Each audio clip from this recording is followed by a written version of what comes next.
It is feeling like fall outside. It's opening weekend for the NFL. So my husband literally just left the house. He is going to an LSU game today, and then he's going to go to a New Orleans Saints game on Sunday. So I have several hours ahead of me of where I can just do some binge reading.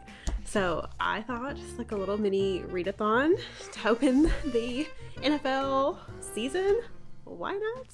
First up, I have Somewhere Beyond the Sea. This is part of the Bookkeepers postal book club that's called Traveling Bookkeepers. So this is Heidi's book. It is an ARC.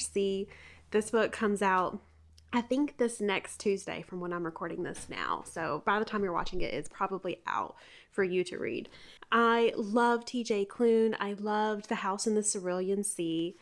I am so excited to be back with these characters and just see what's in this book. So this is going to be the main book that I'm reading. And then these other ones I'm going to try to finish today as well. First up, we have Monster by Walter Dean Myers. This is a graphic novel that my husband read and loved this summer. I honestly don't know much about what it's about. It looks like mostly black and white illustrations. So, don't really know much about what that is. But I'm going to read it because he loved it and looked great. Then, this one has been on my TBR for a while. I think I originally saved it for whenever we were doing homeschooling, but it's Amazon's Abolitionist and Activist by Mickey Kendall. It's a graphic history of women's fight for their rights. This just looks really great from the back cover too. It just looks like it's very inclusive. So, and this one is colored illustrations throughout. I was just excited the library had this, so grabbed it. And then I have a small collection of poetry. This was recommended from my friend named Ash. She read it and loved it and knows that I like poetry and fairy tales. I think it's going to be a little bit of a twist on some classics. And it has some graphics in here as well. So I think this will be a quick one and kind of mix up my genres a bit. So I have one novel, two graphic novels, plus this poetry book. And then if I'm feeling real ambitious, I went ahead and grabbed Kaleidoscope by Brian Selznick. So I have read several books by Brian Selznick. I really love his style. He writes just in the most creative format that is just unique to him. So he does a lot of illustrations, but then he also does a lot of text as well.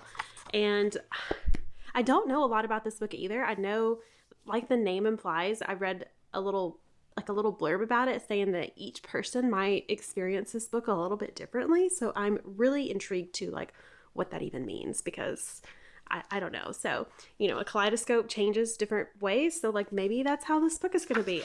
I don't know. I'm very curious. It's a mixture of his classic text and illustrations as well.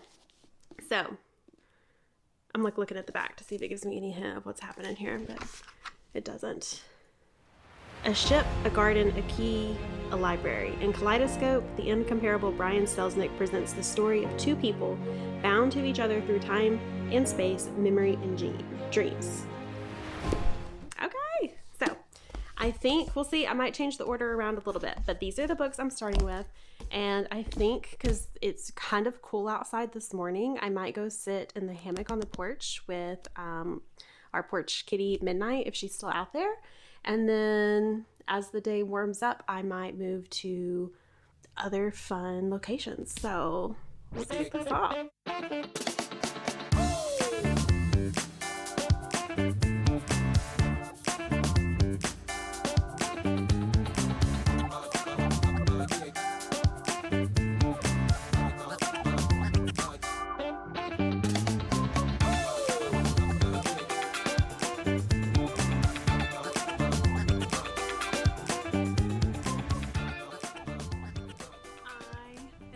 Monster.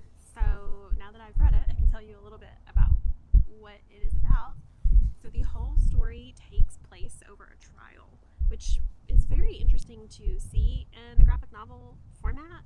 And I'm always intrigued with trials. I tend to enjoy movies or shows that have court elements and to see people on trial.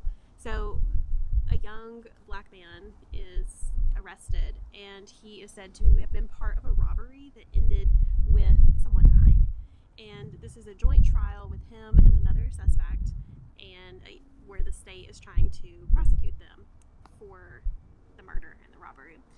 And the whole time you don't really know what the truth is as you're reading through here, and you're getting the current day perspective of our main character, also getting to know a little bit about who he is.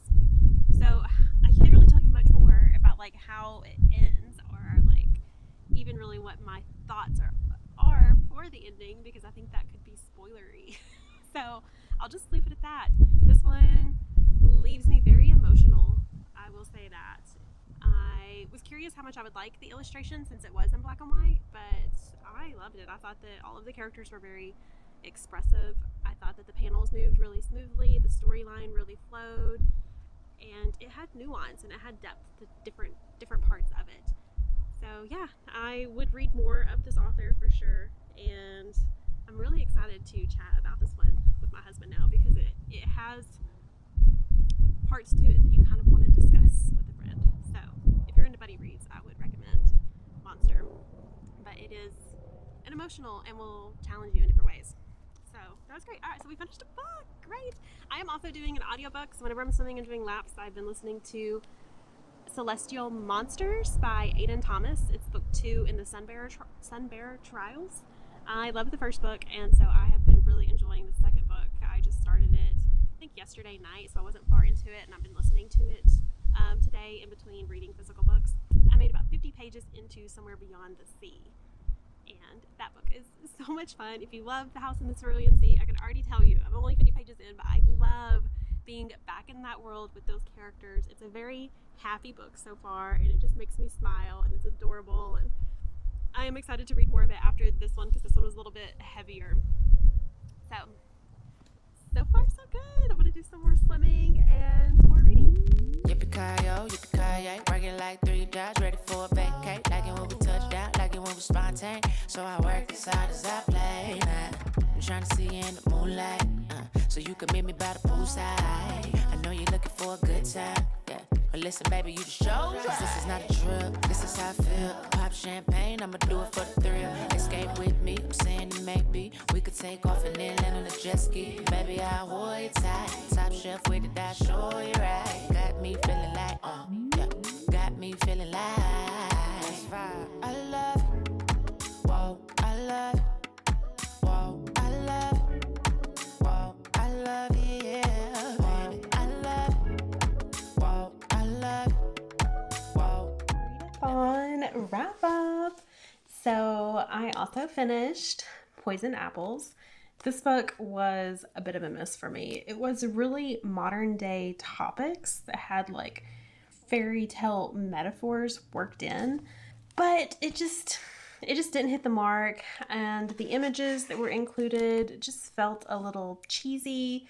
This almost read like, this is going to sound a little harsh, but like a high school or maybe even college project that someone put together with images that related to poems that were, you know, current issues with fairy tale retellings was the prompt. So it was, I could see what they were trying to do, but it just did not work for me, which I do like a lot of the issues that are discussed, such as feminism, body image, eating disorders, sexism, like all those things I tend to like explored in poetry, but these just didn't do it for me. So I think I only gave this one like maybe 2.5 stars. It was quick and easy, so that's why I went ahead and finished it, but did not love. And then I made tons of progress on Somewhere Beyond the Sea. I made it to the beginning of chapter 7, which is like 125 pages in.